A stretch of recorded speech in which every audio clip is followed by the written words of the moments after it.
A well-functioning knee joint is critical to mobility, including standing, walking, and running. To better understand how knee problems occur, it is important to understand some of the anatomy of the knee joint and how the parts of the knee work together to maintain normal function.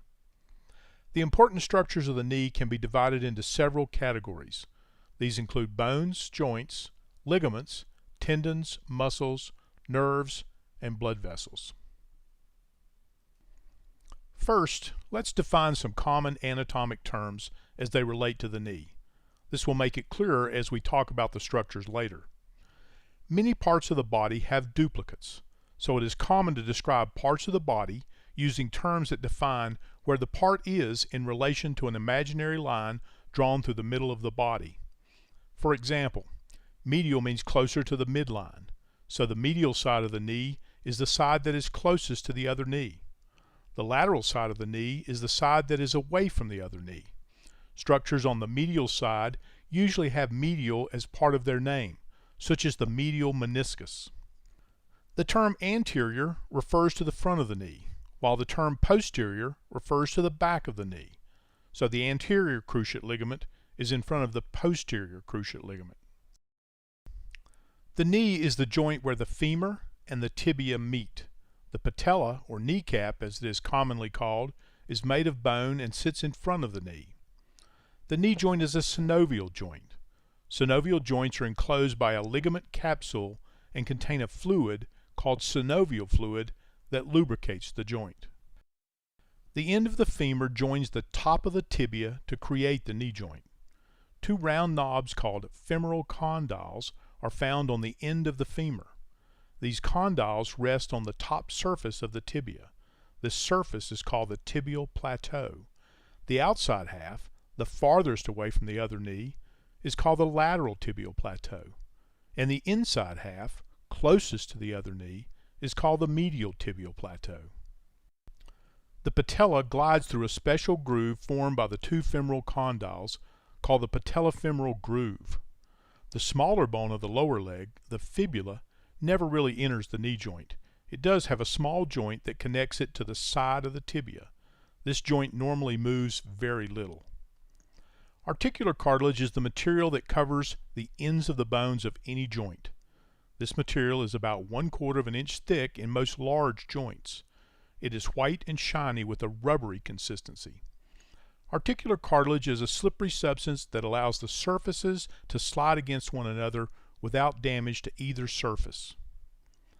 The function of articular cartilage is to absorb shock and provide an extremely smooth surface to facilitate motion.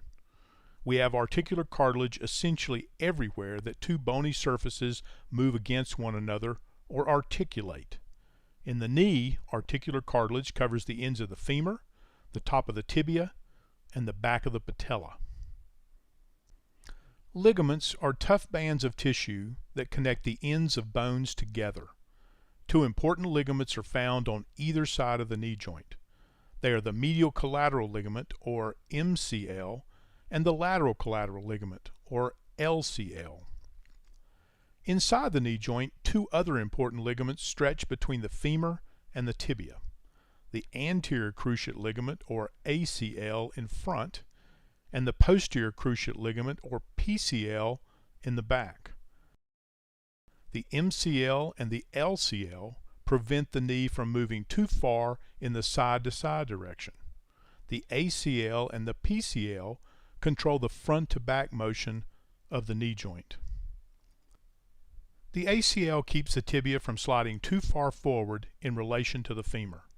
The PCL keeps the tibia from sliding too far backward in relation to the femur. Working together, the two cruciate ligaments control the back and forth motion of the knee. The ligaments, all taken together, are the most important structures controlling the stability of the knee. Two special types of ligaments, called menisci, sit between the femur and the tibia. These structures are sometimes referred to as the cartilages of the knee. But the menisci differ from the articular cartilage that covers the surface of the joint. The two menisci of the knee are important for two reasons. One, they work like a gasket to spread the force from the weight of the body over a larger area. And two, they help the ligaments with stability of the knee. Imagine the knee as a ball resting on a flat plate. The ball is the condyles of the femur, and the plate is the tibial plateau. The menisci actually wrap around the round condyles to fill the space between it and the flat tibial plateau. The menisci act like a gasket, helping to distribute the weight from the femur to the tibia. Without the menisci, any weight on the femur will be concentrated to one point on the tibia. But with the menisci, weight is spread out across the tibial surface. Weight distribution by the menisci is important because it protects the articular cartilage on the ends of the bones from excessive forces. Without the menisci, the concentration of force into a small area on the articular cartilage can damage the surface, leading to degeneration over time. In addition to protecting the articular cartilage, the menisci help the ligaments with stability of the knee. The menisci make the knee joint more stable by acting like a wedge set against the bottom of a car tire. The menisci are thicker around the outside, and this thickness helps keep the round femur from rolling on the flat tibia. The menisci convert the tibial surface into a shallow socket. The socket is more stable and more efficient at transmitting the weight from the upper body than a round ball on a flat plate. The menisci enhance the stability of the knee and protect the articular cartilage from excessive concentration of force.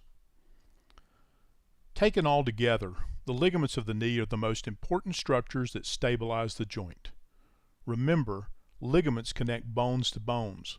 Without strong, tight ligaments to connect the femur to the tibia, the knee joint would be too loose. Unlike other joints in the body, the knee joint lacks a stable bony configuration. The hip joint, for example, is a ball that sits inside a deep socket. The ankle joint has a shape similar to a mortise and tenon, a way of joining wood used by craftsmen for centuries.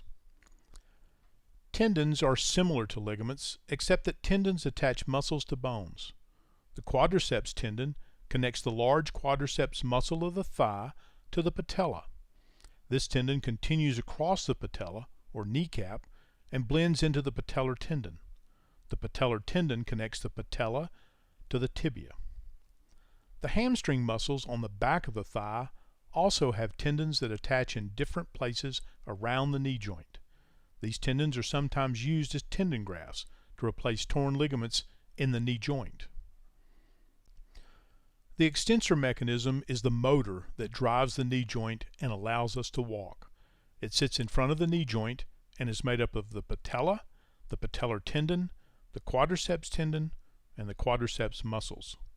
The four quadriceps muscles in front of the thigh are the muscles that attach to the quadriceps tendon. When these muscles contract, they straighten the knee joint, such as when you get up from a squatting position. The way in which the kneecap fits into the patellofemoral groove on the front of the femur and slides as the knee bends can affect the overall function of the knee. The patella works like a fulcrum, increasing the force exerted by the quadriceps muscles as the knee straightens. The hamstring muscles are the large muscles in the back of the thigh. When these muscles contract, the knee bends. The most important nerves around the knee are the tibial nerve and the common peroneal nerve in the back of the knee. These two nerves travel to the lower leg and foot, supplying sensation and muscle control. The large sciatic nerve splits just above the knee to form the tibial nerve and the common peroneal nerve. The tibial nerve continues down the back of the leg, while the common peroneal nerve travels around the outside of the knee and down the front of the leg to the foot. Both of these nerves can be damaged by injuries around the knee. The major blood vessels around the knee travel with the tibial nerve down the back of the leg. The popliteal artery and the popliteal vein are the largest blood supply to the leg and foot. If the popliteal artery is damaged beyond repair, it is very likely the leg will not be able to survive. The popliteal artery carries blood to the leg and foot. The popliteal vein carries blood back to the heart. The knee has a somewhat unstable design, yet it must support the body's full weight when standing and much more than that during walking or running. So it's not surprising that knee problems are a fairly common complaint among people of all ages.